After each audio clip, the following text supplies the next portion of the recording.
आज आपण खांटोळी बनवणार आहोत। तर त्यासाठी आपण 2 दिवस आधी तांदूळ धुवून पातळ कपड्यावर ते सुकत घातले होते आणि 2 दिवसांनी ते चांगले सुकून आले। त्याचा आता आपण रवा बनवणार आहोत। हे खांटोळीसाठी लागणारं साहित्य आहे। आपण तांदळाचा हा रवा काढलेला आहे, तो 1 कप घेतलेला आहे। त्या 1 कपसाठी आपण 1.25 कप गूळ घेतलेला आहे। खोबरं 1 कप घेतलेलं आहे, पण त्यातलं आपण अर्ध ते खांटोळीमध्ये वापरणार आहोत व अर्ध आपण लावायला वापरणार आहोत। वरून तूप घेतलंय, ते भाजण्यासाठी लागणार आहे आणि आपण जेव्हा थापणार आहोत तेव्हा त्या प्लेटला लावण्यासाठी तूप लागणार आहे। 1 टीस्पून आपण आलं घेतलेलं आहे किसून, ते त्यात खांटोळीत वापरणार आहोत आणि वेलची पूड जराशी लागणार आहे, चिमूटभर। आपण 1 कप तांदळाचा रवा घेतलाय, त्याला आपल्याला 3 कप पाणी लागणार आहे। तर आता आपण खांटोळी बनवायला घेऊया।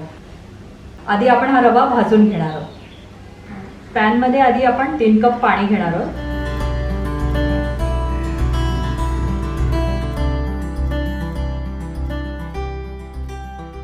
त्यात गूळ घालणार आहोत,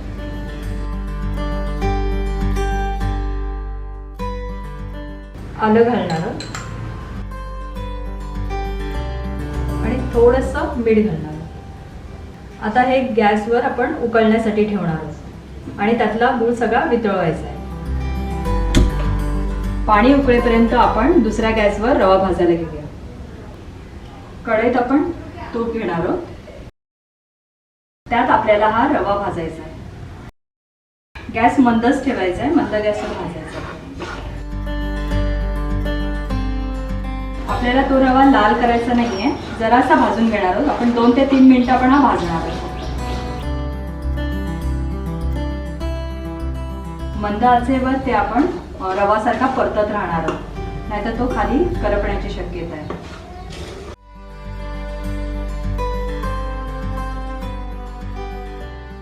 आता हा रवा भाजून झालाय, पाणी चांगलं उकळलंय, त्यात आपण खोबरं टाकणार आहोत, ओलं खोबरं।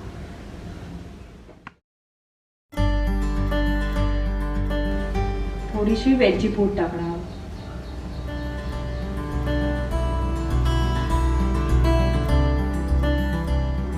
आता हे गरम पाणी आपण त्या रव्यामध्ये घालूया।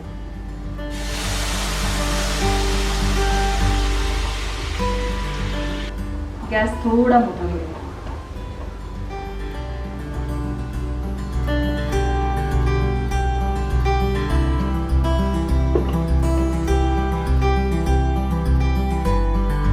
आपण हे रव्यात पाणी टाकलंय, त्याच्याऐवजी आपण पाण्यात पण रवा टाकू शकतो, तशी पण पद्धत करू शकतो आपण। तांदळाचा रवा शिजायला थोडा वेळ लागतो ना, तर त्याच्यामुळे ते पाणी आटेपर्यंत तो रवा चांगला शिजेल। आपण आता त्याच्यावरती झाकण ठेवूया।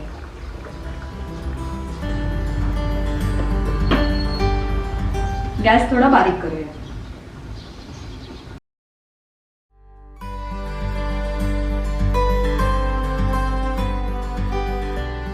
ते उकळतंय तेव्हा आपण म्हणून झाकण ठेवले, नाहीतर ते अंगावर उडण्याची शक्यता आहे, कारण ते त्याच्याबरोबर तो रवा पण असा उडतोय। त्याच्यामुळे झाकण ठेवल्यामुळे ते चांगलं पण शिजेल आणि बाहेर उडणार नाही। आपण आता हे ढवळून घेणार आहोत।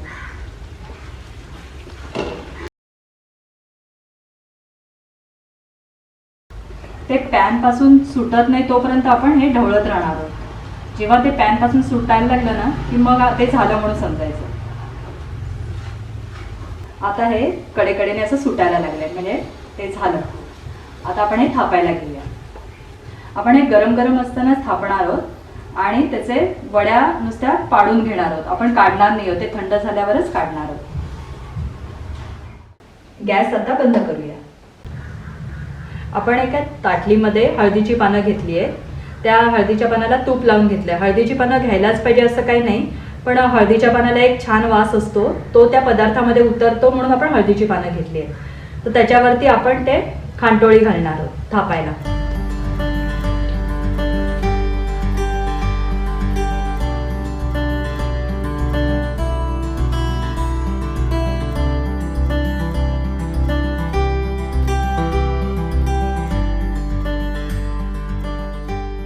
आता आपण त्याचे काप करणार आहोत. हे गरम गरम असतानाच करायचे आणि मग थंड झाल्यावर ते काढायचे.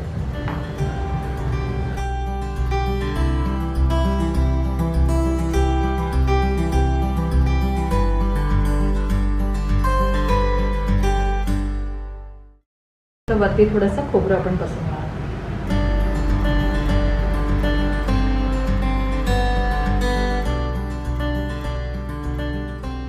आता खांटोळी खायला तयार.